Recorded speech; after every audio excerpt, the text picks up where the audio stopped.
So the first thing we're going to look at is comparing the difference in sort of what a default reaction is to force coming into the body. And the first two I'm going to show you are sort of typical responses. If we're not thinking about it and not trying to engage and be present to what's going on and sort of doing these kind of training methods, you'll get one or two of these first two responses. And then we'll talk a little bit about the third response, which actually is the beginning of neutralizing that incoming force and the beginnings of how to work out a solution. So let's start with the first one. If Chuck and I square up like this and we connect to each other here, he's going to feed some pressure in. And if I just react by feeling the pressure and feeling him coming on to me, and I tense up around those contact points, if he's bigger or stronger, I'm going to get pushed out of the way. So that's the first one. Let's look at that again. Or if, say, his hands are up on my shoulders. He comes in, and I brace for it, then I become really easy to move. So that's the first thing we want to avoid. Again, one more time. Wherever the hands are, if that comes in and I push back into him or move back into him, I'm going to go flying. So we want to avoid that. The second one, we think, okay, instead of being, let's do this again, right? Instead of being too stiff here and holding on, so he comes in and I stiffen up, he only gets away with that 2 times. So now I think, okay, I'm going to relax and yield.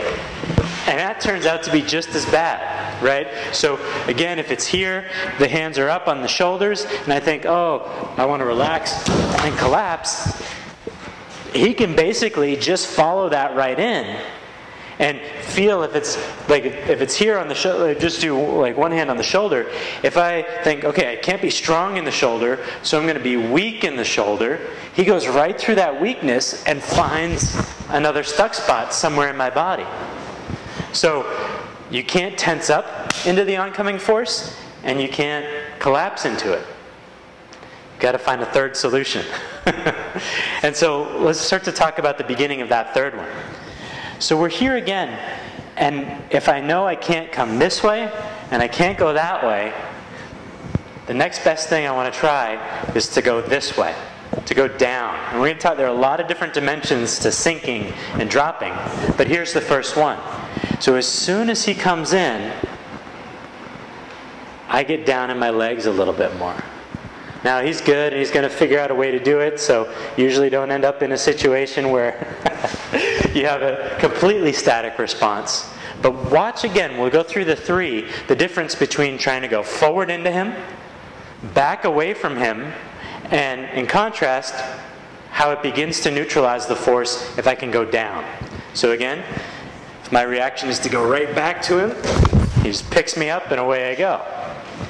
If I run away by collapsing, he just follows it right in. But if I meet his force, still give him these contact points, but say, no, I'm going to take it down, and I neutralize as he goes down, I have a little bit different chance to resolve the situation. So it opens the window, right? It's not the complete solution, but instead of, again, one more time, so you see it from several different points of view, even if it's more subtle, right? Even if I stiffen a little bit as he comes in, which I get nervous about what he's going to do, I even start thinking that, uh-oh, he's coming after me and he's big and strong and it's not going to be too good. He comes in, I get stiff, he finds a handle. Comes in again, I collapse, he just finds a different handle, goes right through. But option 3, he comes in and I can match him, then I've got the beginning of a solution to that response.